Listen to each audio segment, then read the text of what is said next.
Stack for and IOFS for having organized this.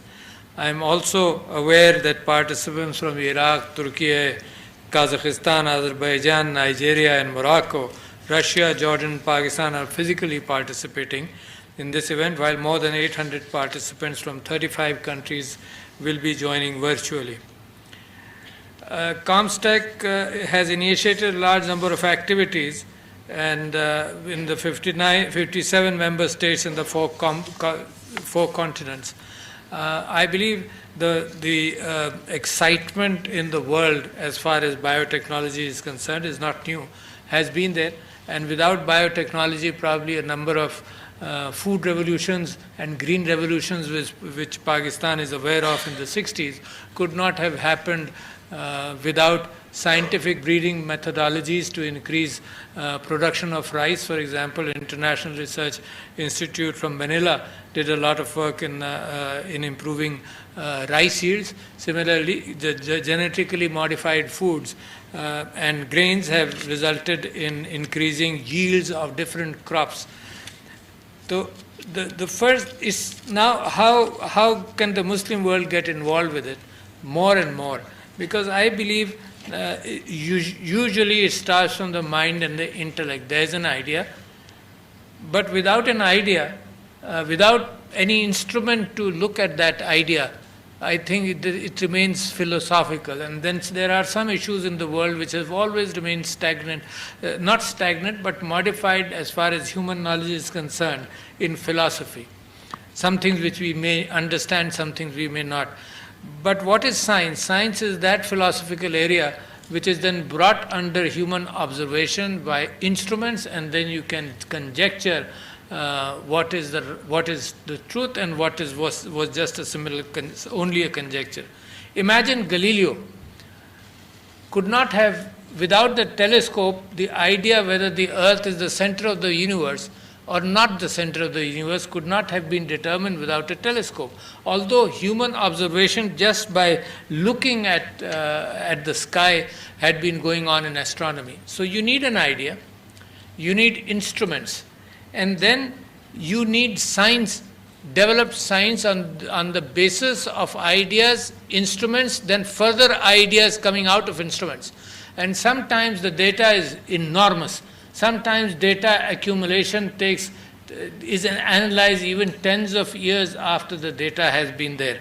So today in the world, what is the most important factor which is leading biotechnology is probably artificial intelligence, the recognition of patterns. The human mind recognizes patterns. I recognize your faces, but there's a limitation to my mind. The memory which I have, maybe not more than 5 GB or so on an average, and there's a limit of the ability of me to recognize faces and put names on it. When you use technology, and the most important part of technology is the recognition of patterns.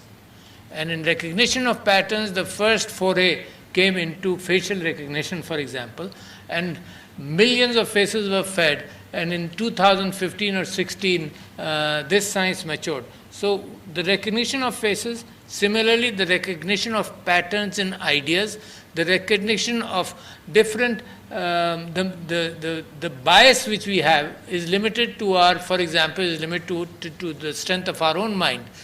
But these biases can be overturned by looking at the big number of information data which comes in. And some biases, depending on how artificial intelligence is written, some biases can be programmed into artificial intelligence. Let us be aware of that. And for example, racial biases can be programmed into artificial intelligence. So I'll come to that as a matter of ethics as far as biotechnology is concerned. What can be done and what cannot be done has to be deliberated upon. There is tremendous progress, in fact, looking at gene therapy, CRISPR technology, and Cas9, with the help of Cas9, to understand the human genome. Understanding the human genome and then looking at possibilities of mutations, then looking at certain areas in that thread of the genome where you can recognize mutations which cause genetic diseases, and today that interference is being done into the child or into an adult, where carriers of splicing are put into medication and put into the blood to be able to splice that gene out and put a mutation out and put a repair sequence in it. It's a huge area.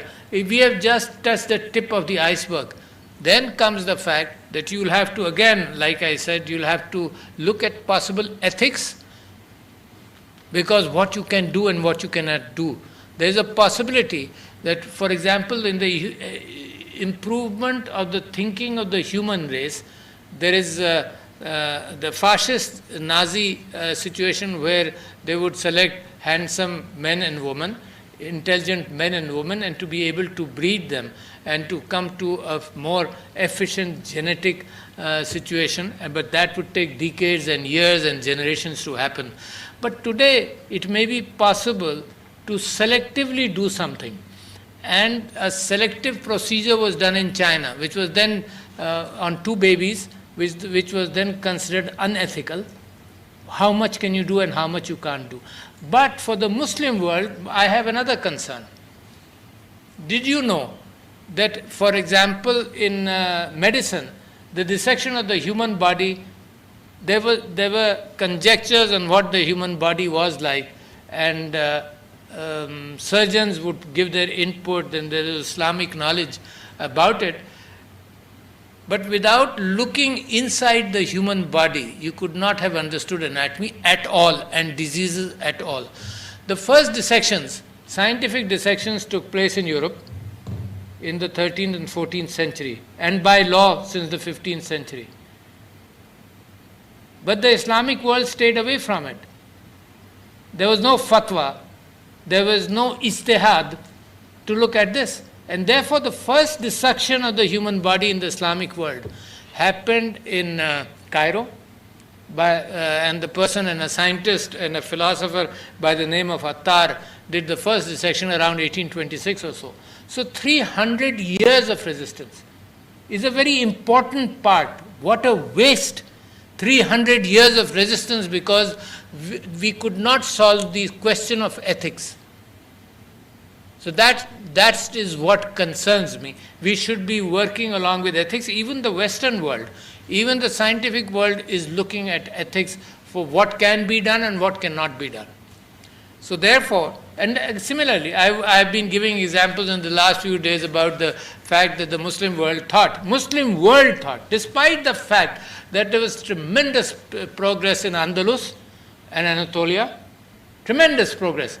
But even then, despite that, the Muslim world thought, for example, when the Gutenberg Bible was published in the 14th and 15th century, that the printing press is going to be bad because it would print immoral literature, and the immoral literature will come out. Imagine 300 years of resistance there also. We refused to print books, and therefore we limited knowledge. So my deep concern is the fact that even in Pakistan, you see occasionally, there is a knee-jerk reaction. The courts stopped YouTube for a couple of years. Imagine the loss which may have happened to the scientific community and the youth in Pakistan as far as information is concerned. So when you don't understand an instrument, you don't understand progress. Sometimes the best solution which people find is we don't want to see it, we don't want to hear it, and we don't want to speak it. I think that the Muslim world, it is time for the Muslim world to change attitudes, because if you are going to progress in the new world, if you are going to look at biotechnology in its full spectrums, you will have to reduce your resistances to knowledge. And I will come to some of those areas again. So the tremendous progress can happen in biopharma. The fact that for example, just the fact that research on humans, research on animals, research on humans is a predetermined factor before you can bring a drug into the market or try making it work on humans. The first possible area with the use of artificial intelligence is the drugs which have been approved, for example, but they have other possible usages. And that is where millions of drugs, millions of chemicals can put through put through these computer algorithms and to search for drugs which have already been tested, but they find different uses. Other than that also, the ability to combine elements, the ability to combine, that's what chemistry has been all about throughout our human history, to look at chemicals which can make gold, for example. So chemistry is a mixing of chemicals. Today that mixing can take place on an intellectual level without a physical time-consuming factor. In fact, hundreds of years can be saved if as long as we keep on developing in this area. Human diseases, the gastric biome has been thought about as one area where major changes as far as longevity is concerned can be brought in. And when Bill Gates of Microsoft came to Pakistan, we had a good discussion on the gastric possibilities of the gastric biome, because I had been reading about it, and Mr. Gates responded by saying that he's investing in, actually Gates Foundation invested in antiviral drug production in companies where it becomes emancipated, where it becomes free for the developing world, rather than a capitalistic run position as far as drugs are concerned, as far as antivirals are concerned, in COVID as well. So he mentioned that he's investing in these gastric biome startups, etc., to make sure that when developments come, they're equally shared by the people of the world. Keep in mind that the COVID vaccine was not equally shared with the people of the world. The COVID vaccine preventions were skewed towards the Western and affordable world. And that is where ComStack, OIC comes in, because what you are talking about are ethics and morality, not vested interest. In fact, the world is hungry for ethics and morality-based decisions in world matters. This copyright situation of knowledge never existed in the Muslim world. Knowledge was free. Knowledge was available.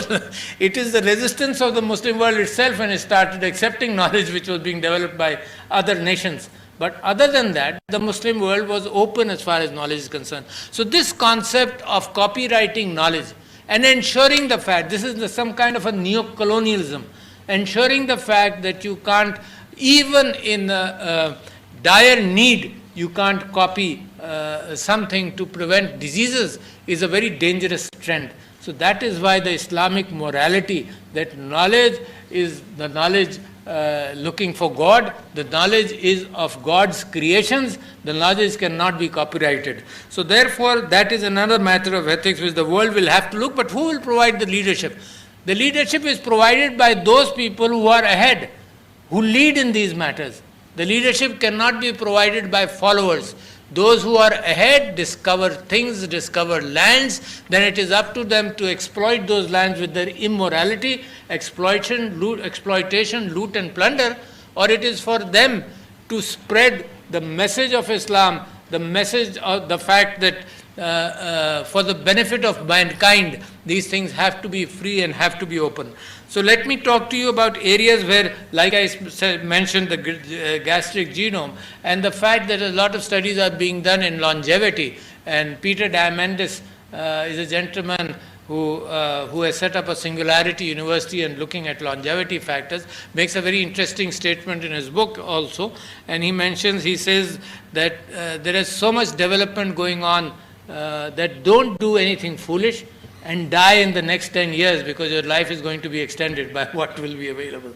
So this biotechnology issue is touching every aspect of humanity. Look at food and agriculture. I am making a statement in Pakistan for quite a few days that Netherlands, something to learn for the Islamic world, that Netherlands, a country which is 19 times smaller than Pakistan, leads the world as far as food products are concerned. It is number 2 as far as food products are concerned. So that means the opportunity in Pakistan and a lot of countries of the Muslim world who have huge lands, the opportunity, the fact that you can feed the world, you can feed yourself. I believe the biggest technological innovation is going to come around where mankind would be able to feed itself very comfortably. It's not going to be a stretch situation, because we are learning vertical farming, We are learning water alone farming. What is that called? Hydroponia or something. Hydroponic. Water alone ability to farm without land and to have products 2 times or 3 times the product. Research in this area is very important. In fact, only 2 days ago, 3 days ago, I was reading about an article about the fact that in soybean, the fact that the plant, when the sun is around, the plant leaf triggers itself to photosynthesis, and as soon as shade comes around, as soon as a cloud comes over, it takes about 15 or 20 minutes to then get out of the cycle of production, to switch off photosynthesis or reduce its level. And as soon as sun comes around, it is 15 minutes or 20 minutes delayed to switch on photosynthesis.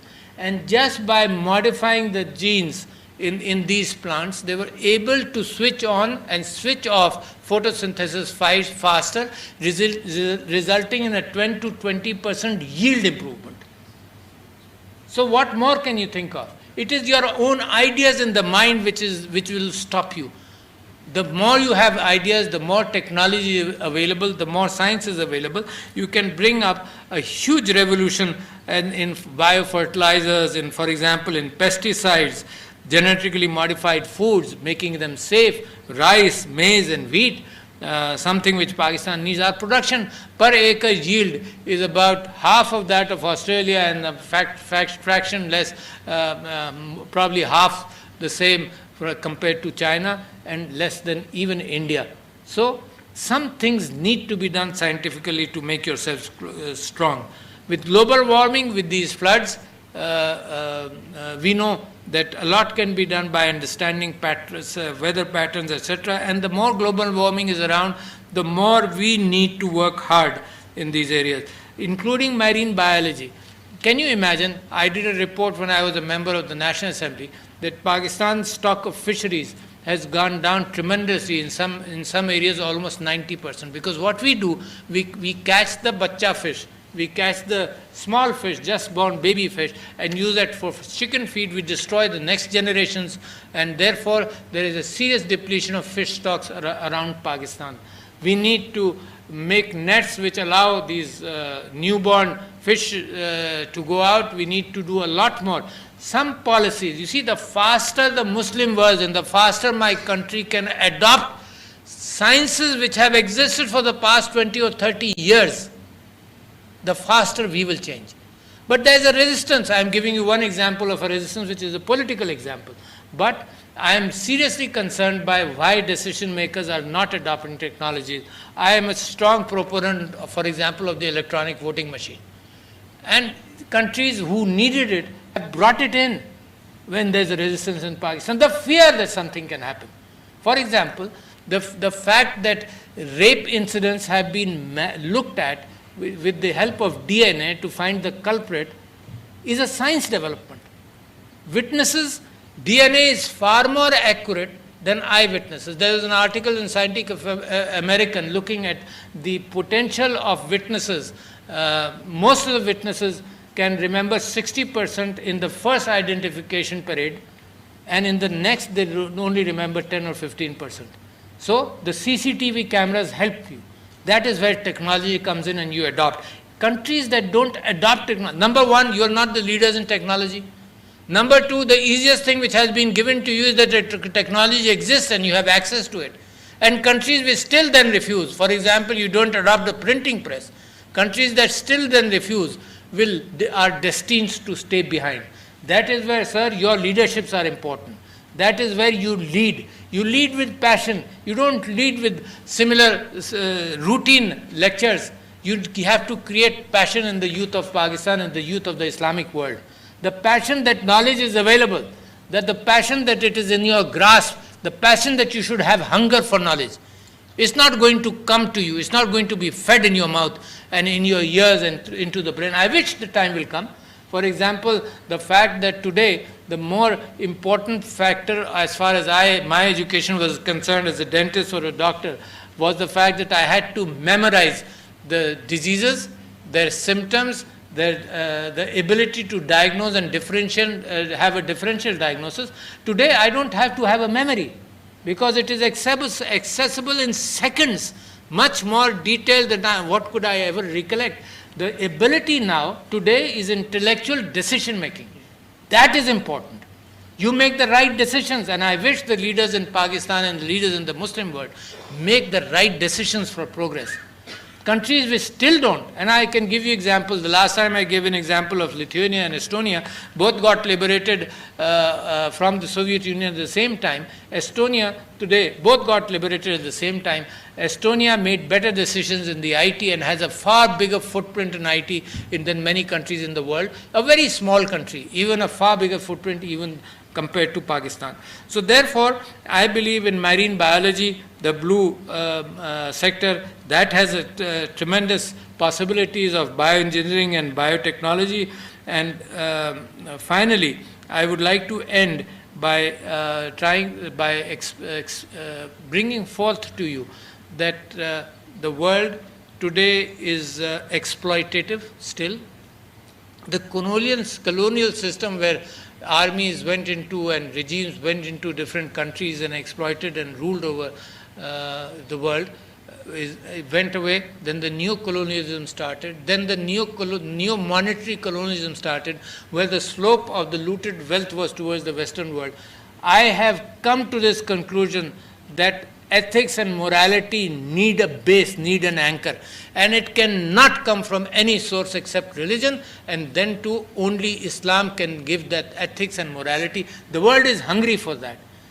The world is looking for leadership, the ethical leadership in those areas. And the world is looking for knowledge, and that is where young minds like you must lead the way. And leaders of different countries, and in my last year's 10 books, I cited 3 books which I feel are very important for decision making, where the new era of exponential growth is taking place, while our thinking of the decision makers and people who grey out is still linear. So we have to go into an exponential time frame in all areas, including biotechnology. So thank you, ladies and gentlemen. It was a pleasure to talk to you. Assalamu alaikum.